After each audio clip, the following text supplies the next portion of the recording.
அன்பான நெஞ்சங்களே, happy Thursday. எல்லாரும் எப்படி இருக்கிறீங்க? சுகமா இருக்கிறீங்களா? நானும் நல்ல சுகமா இருக்கிறேன். செல்ஃப் டிசிப்ளினை பற்றி உங்களோட சின்ன ஒரு தாட் ஷேர் பண்ணிக்கலாம்னு நினைக்கிறேன். செல்ஃப் டிசிப்ளின் அது நம்மளுக்கே உருவாக்க வேண்டியது. எஸ்பெஷலி காலையில் எழும்பும்போது நம்முடைய இந்த மனசு சில நேரம் குழப்படி நோட்டி பண்ணும். இன்னைக்கு இப்படி செய்ய வேண்டாம், இன்னைக்கு அதை செய்ய வேண்டாம், அது செய்ய வேணும். அதை செவி மடுக்காதீர்கள். அட்லீஸ்ட் கிழமையில 5 நாளைக்கு நான் என்ன கடைபிடிக்கிறதுன்னா, அப்படி ஏதாவது சோர்ந்து இடக்கு மடக்கா ஏதாவது எனக்கு கதைச்சி என்னை கன்வின்ஸ் பண்ணுமெண்டு அது பண்ணி கொண்டிருக்கிற பட்சத்தில் உடனே நான் எழும்பிடுவேன். காலையில் அந்த தோட் அப்படி வந்துச்சுன்னா அடுத்த நிமிஷம் நான் பெட்ல இருந்து எழும்பிடுவேன். அதை செவி மடுக்காமல். அதுக்கு பிறகு உடனே என்னுடைய வேலைகளை செய்ய ஸ்டார்ட் பண்ணிடுவேன். ஆனால் அதுக்கு முதல் ஃபர்ஸ்ட் ஆஃப் ஆல் எக்ஸசைஸ் செய்வேன். நான் அதை கடைப்பிடிக்கிறது அதுக்கு முடிந்த வரைக்கும். அதுக்கு பிறகு மடமலண்டு நம்மளை கெட் ரெடி பண்ணுறது. அப்படி நாங்கள் எங்களை ரெடி ஆக்கும் போதே ஒரு உற்சாகம் வந்துடும். எக்ஸசைஸும் செய்து ரெடியான போது இந்த நாளை எப்படியாவது சந்தித்து வெல்லலாமன்ற ஒரு உற்சாகம் நமக்கு பிறந்துடும். அந்த 2 விஷயம், நாங்கள் எவ்வளோ சோர்ந்து இருந்தாலும் எங்களுடைய மனசுக்கு 1000 ஞான பலங்கள் இருக்குது. மேபி இன்னும் நிறைய லட்சக்கணக்கான ஞான பலங்களும் வரும். அந்த சோர்ந்த மனசு தான் இவ்வளோ பலமாகவும் மாறும். எப்படி? இந்த செல்ஃப் டிசிப்ளினை கடைப்பிடித்தால் கண்டிப்பாக மாறும். எங்களோட மனித மனசுக்கு எதையும் தாங்கிக் கொள்கிற சக்தி இருக்குது, எதையும் எதிர்நோக்கிற சக்தியும் இருக்கு. ஆனால் அதை நாம தான் அதற்கு பயிற்ற வேண்டும் என்று நான் நினைக்கிறேன். சாரி என்னுடைய தமிழுக்கு.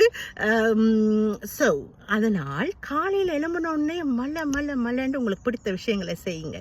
எவ்வளோ சோர்வாக இருந்தாலும் எழும்பி வெளிக்கிடுங்க. ட்ரெஸ் பண்ணுங்க, எலும்பி வெளிக்கிடுங்க. உங்களுக்கு அதுவே முக்கால்வாசி உற்சாகத்தை தந்துடும். அதுக்கப்புறம் அடுத்தடுத்த வேலைகளை செய்யுங்க. இப்படித்தான் நான் செய்ய வேணும், இதுதான் இன்றைக்கு செய்கிறோம். நம்ம மனசு நாம சொல்றபடி கேட்கணும். அது சொல்றபடி நாங்கள் கேட்க வேண்டிய அவசியம் இல்லை. அட்லீஸ்ட் 5 நாளைக்கு நம்முடைய வாழ்க்கையை நாம கொண்டு செல்வோம். எங்களோட கட்டுப்பாட்டில் கொண்டு செல்வோம். 2 நாள் அந்த மனசுக்கு கொஞ்சம் ஓய்வையும் கொடுக்கத்தான் வேணும். அது கேட்ட மாதிரி கொஞ்சம் அதுக்கு விட்டு கொடுக்க தான் வேணும். ஆனால் 5 நாள் நம்மளோட கட்டுப்பாட்டில் அந்த மனசை மிகவும் வைத்துக் கொள்ளணும். ஏன்டா அதுக்கு பிறகு வர அந்த 2 நாள் அது ஓய்வு எடுக்கும் போது அது அவ்வளோ குழப்படி செய்யாது. அது ஓகேயா இருக்கும். உங்கள் கட்டுப்பாட்டில் ஸ்டில் அது இருக்கும். ஆனால் செல்ஃப் டிசிப்ளின்ன்றது ரொம்ப முக்கியம். எஸ்பெஷலி காலையில் நாம் எழும்பும் போது நம்ம மனசு சில நேரங்களில் சோர்ந்து போகும், இல்லை சில நேரத்தில் ஒன்றுமே செய்ய விருப்பம் இல்லாமல் இருக்கும். அப்படியான நேரம் எனக்கு நிறைய இருக்குது. ஆனால் அப்படியான நேரத்தில் நான் என்ன கடைப்பிடிக்கிறதுன்னா, இந்த மாதிரி செல்ஃப் டிசிப்ளின் இல்லை. எழும்புவோம், மழை கெட் ரெடி பண்ணுவோம். ஆனால் எழும்பினதுக்கு பிறகு உடனேயே ஏதாவது எங்களுக்கு பிடிச்ச விஷயத்த செய்ய வேணும். நான் எக்ஸசைஸ் சூஸ் பண்ணுவேன். என்னுடைய கணவரோட என்னுடைய குடும்பத்தோட கதைப்பேன். ஆனால் அந்த காலங்காத்தால எழும்பும் போது குடும்ப நபர்கள் சில நேரம் படுத்திருப்பார்கள்.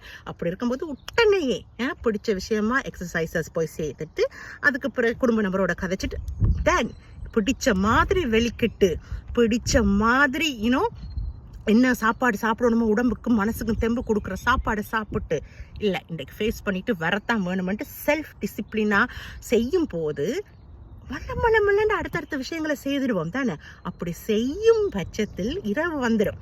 இரவு வந்த பிறகு நினைப்போம், காலம் அப்படி டக்குன்னு ஒரு மனசு சோர்ந்துச்சு. அதை கேட்காம நாம உடனேயே அதுக்கு நாம வரையறை கொடுத்து நாம அதுக்கு டிசிப்ளினை பழக்கணும் பாருங்க. அதனால இவ்வளவு விஷயங்கள் செய்துட்டோம் என்ற ஒரு சந்தோஷம் வரும், ஒரு ப்ரௌட் வரும், ஒரு பெருமை வரும். அந்த பெருமை நாம படத்தான் வேணும். அது நல்லது. எங்களை நாங்கள் தட்டி கொடுப்பது மிக முக்கியம். மற்றவங்களை தட்டுறதுக்கு முதல் எங்களை நாங்கள் தட்டி கொடுப்போம், எங்களை நாங்கள் ரசிப்போம், எங்களை நாங்கள் வழி நடத்துவோம், எங்களை நாங்களே ஒழுக்கமான பாதையில் வழி நடத்தி செல்வோம், எங்களை நாங்களே ரசிப்போம். Most importantly so self discipline எல்லாம் இப்படி நாங்கள் கடைப்பிடிக்கும் பொழுது, இது ஒரு விதமான செல்ஃப் டிசிப்ளின். இப்படி நாங்கள் கடைப்பிடிக்கும் பொழுது எங்களை நாங்கள் ரசிக்கவும் செய்வோம். இவ்வளவு செய்துட்டோம் என்று நம்மளை நாமளே தட்டி கொடுத்து பாராட்டுவோம். செல்ஃப் டிசிப்ளின் என்றது ஆரம்பத்தில் கஷ்டமா இருக்கும், போக போக பழகிவிடும்.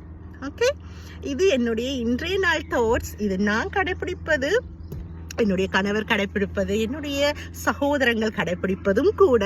அதைத்தான் என்னுடைய அன்பு நெஞ்சங்களோட பகிர்ந்து கொள்கின்றேன். வேறு எப்படி உங்களுடைய நாள் எப்படி போய் கொண்டு இருக்கின்றது? சாப்பிட்டீங்களா? இங்கே யூகேல வந்து மத்தியானம். ஸோ நான் இனிமே தான் சாப்பிட போகிறேன். சாப்பிட்டுட்டு என்னுடைய வேலையை பார்க்க போகிறேன். இன்றைக்கு வியாழனன்றதால் நாளைக்கு ஒரு நாள் ஒர்க். அதுக்கு பிறகு லீவை எதிர்நோக்கி மனசு வந்து சந்தோஷமாக பாய்ந்து கொண்டிருக்கின்றது. ஸோ அந்த சந்தோஷத்தோடு உங்களுக்கு எகெயின் ஒரு ஹாப்பி தேர்ஸ்டே சொல்லி விடைபெறுகிறேன். இது உங்கள் கவி. எல்லாரும் சந்தோஷமாக இருங்க. ஓகே, பாய்.